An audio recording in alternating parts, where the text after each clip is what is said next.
കേരളത്തിൽ ഒരു ഷോപ്പ് തുടങ്ങാനുള്ള ഇനീഷ്യേഷൻ എടുത്തു. നിങ്ങൾ ചിന്തിക്കണം, 2005 നമ്മൾ എന്തുകൊണ്ടാണ് ഒരു അച്ചീവർ ആവാത്തത് ചോദിച്ചാൽ നമ്മളെല്ലാവരും ലീഡേഴ്സിനെ ഡിപ്പെൻഡ് ചെയ്ത് ജീവിക്കുന്ന ആളുകളാണ്.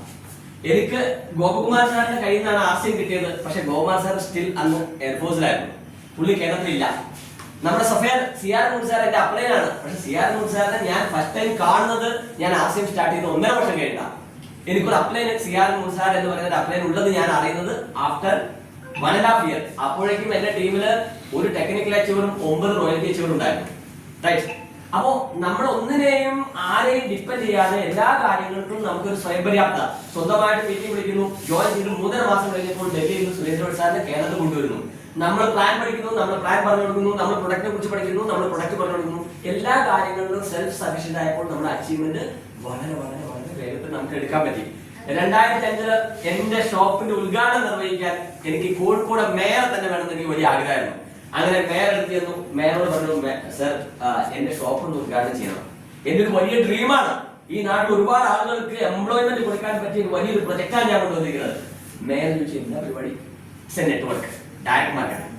മേയർ എന്നോട് പറഞ്ഞു, ഞാൻ കേട്ട എല്ലാ നെറ്റ്വർക്ക് കമ്പനികളും ജനങ്ങളെ പറ്റിച്ചു പോകുന്ന കമ്പനികളാണ്. അതുകൊണ്ട് ഒരു പരീക്ഷണത്തിന് ഞാൻ തയ്യാറല്ല. നിങ്ങളുടെ കമ്പനി എങ്ങാനും പൊട്ടിയാൽ ഈ നാട്ടിൽ ഒരുപാട് ആളുകളുടെ പണം പോകാൻ സാധ്യതയുണ്ട്. അത് ഉത്തരവാദിത്തം എനിക്ക് കൂടിയുണ്ട്. അതുകൊണ്ട് ഞാൻ വരില്ല. എനിക്ക് വലിയ വിഷമമായി. ഞാൻ എന്റെ വീടിന്റെ തൊട്ടടുത്തൊരു കൗൺസിലർ, ഞാൻ വോട്ട് ചെയ്ത് ജയിപ്പിച്ച കൗൺസിലറാണ്. കൗൺസിലറെ വീട്ടിൽ ചെന്ന് പറഞ്ഞു, സാർ വന്നിട്ട് എന്റെ ഷോപ്പിൽ ഉദ്ഘാടനം ചെയ്തിരുന്നു. കൗൺസിലർ പറഞ്ഞു, മേയർ പറഞ്ഞേക്കാൾ സ്ട്രോങ് ആയിട്ട് ഞാൻ വരില്ല, ഇതുപോലുള്ള തട്ടിപ്പിനൊന്നും ഞാൻ കൂട്ടു നിൽക്കില്ല. അദ്ദേഹം പ്രസംഗിക്കുകയാണ്, അടുത്ത പ്രാവശ്യം നീ എനിക്ക് വോട്ടും ചെയ്യണ്ട. എന്നാലും 411 വോട്ട് ലീഡടിക്കുന്നുണ്ട്. 2 പോളൂ നീ നിന്റെ ഭാര്യയും. എന്നാലും 450 വോട്ട് എനിക്ക് എന്തായാലും കിട്ടും. അതുകൊണ്ട് ഈ മാതിരി പരിപാടിക്ക് വരണ്ട എന്ന് പറഞ്ഞ് അദ്ദേഹം എന്നെ ഒഴിവാക്കി. ഇനി ആരെയും വിളിക്കേണ്ടെന്ന് തീരുമാനിച്ചു. ഒരു കത്രിക വാങ്ങിച്ചു, ഒരു വെളുത്ത പാന്റും ഷർട്ടും തയ്ച്ച് ഞാൻ തന്നെ ഇട്ടു. എന്റെ ഷോപ്പിലെ നാടൻ ഞാൻ തന്നെ കട്ട് ചെയ്തു, ഞാൻ തന്നെ. സൗത്ത് ഇന്ത്യയില് ഏറ്റവും ടേൺ ഓവർ ചെയ്യുന്ന ഔട്ട്ലെറ്റിന് തുടർച്ചയായി 7 വർഷക്കാലം TCGയുടെ കയ്യിൽ നിന്ന് അവാർഡ് വാങ്ങിച്ച തമിഴ്നാട് ഏറ്റവും ടേൺ ഓവർ ചെയ്യുന്ന ഔട്ട്ലെറ്റിലെ അശോക്, അദ്ദേഹത്തിന്റെ ജോലി റിസൈൻ ചെയ്ത് തമിഴ്നാട്ടിൽ വന്നിട്ട് RCM ഔട്ട്ലെറ്റ് തുടങ്ങാൻ ഒരു നല്ല ഔട്ട്ലെറ്റ് സൗത്ത് ഇന്ത്യയിൽ എവിടെ കാണാം എന്ന് അന്വേഷിച്ചപ്പോൾ മനസ്സിലായി, കോഴിക്കോട് വരാം, സാറിന്റെ ഔട്ട്ലെറ്റ് കാണാം. ഇവിടുന്ന് വണ്ടി കയറി അവിടെ വന്നു. കാമരാജ് സാറിന്റെയും നാസർ സാറിന്റെയും കൂടെ കണ്ടു, ബോധ്യപ്പെട്ടു. തിരിച്ചിവിടെ വന്ന് ഔട്ട്ലെറ്റ് ഇട്ടു. ഇന്ന് തമിഴ്നാട്ടിലെ ഏറ്റവും നന്നായിട്ട് ടേൺ ഓവർ ചെയ്യുന്നു. ഇന്നും മാതൃകാപരം 4000 രൂപ മാസ വാടകയ്ക്ക് 2005 ആരംഭിച്ച ആ സ്ഥാപനം കോഴിക്കോട് സിറ്റിയുടെ ഹാർട്ട് ഓഫ് ദി സിറ്റിയുടെ ഹൃദയഭാഗത്ത് 50,000 രൂപ വാടക കൊടുത്ത് 25 ലക്ഷം രൂപയുടെ സ്റ്റോക്ക്, ഒരു വണ്ടർ വേൾഡിന്റെ സ്റ്റോക്കോട് കൂടി ഇപ്പോഴും വളരെ സജീവമായിട്ട് ബിസിനസ് ചെയ്യുന്നു. ആ പിക്കപ്സ് വണ്ടർ വേൾഡ് പിക്കിന്റെ അടിയിൽ 50 പേർക്ക് ഇരിക്കാവുന്ന digital conference hall, projector, screen, sounds, AC എല്ലാം ഉള്ള എല്ലാ പ്രൊഡക്റ്റുകളും യഥേഷ്ടം സ്റ്റോക്കുള്ള കീസോൾ ആവട്ടെ, ടെക്സ്റ്റൈൽസ് ആവട്ടെ, പെയിന്റ് ഒഴികെ, കാരണം പെയിന്റ് വെക്കാനുള്ള സംവിധാനമില്ല, ബാക്കി എല്ലാ പ്രൊഡക്റ്റും സ്റ്റോക്കുള്ള 25 lakh എവറി ഡേ സ്റ്റോക്കുള്ള ഒരു നമ്പർ 1 PUC ആയിട്ട്, അതിന് 1.5 കിലോമീറ്റർ അപ്പുറത്ത് ഒരു വലിയ വണ്ടർ വേൾഡ് ഉണ്ടായിട്ടും ഇന്നും കേരളത്തിലെ നമ്പർ 1 പിക്കപ്പ് സെന്ററുകളിൽ ഒരു വണ്ടർ വേൾഡ് പിക്കുകളിൽ ഒന്നാണ് ആ ഷോപ്പ്.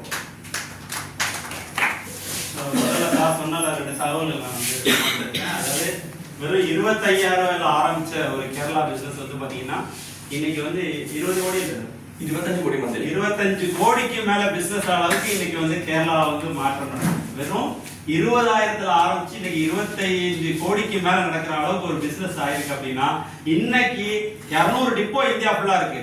அதுல முக்கியமான 6 டிப்போ கேரளால இருக்குது. அதுல மிகப்பெரிய வியாபாரம் நடக்கிற ஒரு டிப்போ எங்கன்னா அது கேரளால தான் இருக்கு. அதுலயும் வந்து இந்தியாவிலேயே மிகப்பெரிய டிப்போ அவருடைய சொந்த மாநில மாவட்டமான மலப்புரத்துல இருக்கிற டிப்போ 15,000 ஸ்கொயர் ஃபீட்ல 6 நிலை கட்டடத்துல ஒரு அற்புதமான டிப்போ வந்து இன்னைக்கு வந்து கேரளால இருக்கு. அதற்கு நமக்கு பெரிய உதவி ஸ்பான்சர் பண்ணது நம்முடைய ரேட் சார். இவ்வளவு விஷயங்கள் நம்ம இடத்துல நடந்துட்டு இருக்கு. அவ்வளவு பெரிய வியாபாரம் கேரளால நடந்துட்டு இருக்கு. அன்னைக்கு வந்து பாத்தீங்கன்னா கோபகுமார் சார் மூலமா இன்னைக்கு ஒரு பெரிய பிசினஸ் வந்து நடந்துட்டு இருக்கும் போது இன்னைக்கு இது நமக்கு எல்லாருக்கும் தெரியக்கூடிய சஃபயர் சேரன் சார் வந்து பாத்தீங்கன்னா அன்னைக்கு சாருக்கு அவருடைய அப்ளைன் கூட தெரியாது. அந்த காலகட்டத்திலேயே அவருடைய டீம்ல வந்து பாத்தீங்கன்னா 9 ராயல்டி ஒரு டெக்னிக்கல் இருந்திருக்காங்க. சோ அப்படிப்பட்ட ஒரு நிலையில இருந்து வந்து பாத்தீங்கன்னா இன்னைக்கு 7 முறை நம்முடைய TCIL மிகச்சிறந்த PUCங்கிற அவார்டு வாங்கின ஒரு PUC கோழிக்கோடுல சார். அது மட்டும் இல்ல, இன்னைக்கும் தொடர்ந்து கோழிக்கோட்ல வெறும் 5000 வாடகையில் ஆரம்பிச்ச ஒரு பியூசி இன்னைக்கு 50000 வாடகையிலையும் தொடர்ந்து பல லட்சம் ஸ்டாக்ஸை வச்சு 50 பேருக்கு மேல உட்கார்ந்து டிஜிட்டல் கான்ஃபரன்ஸ் நடக்கிற அளவுக்கு ஒரு மிகப்பெரிய பியூசியை வந்து நடத்திருக்கிறாரு. எந்த செக்மெண்ட் பெயிண்ட தவிர எதை கேட்டாலும் கிடைக்கக்கூடிய ஒரு ஸ்டாக்கோட ஒரு அற்புதமான ஒரு பியூசி நடத்திட்டு இருக்காரு.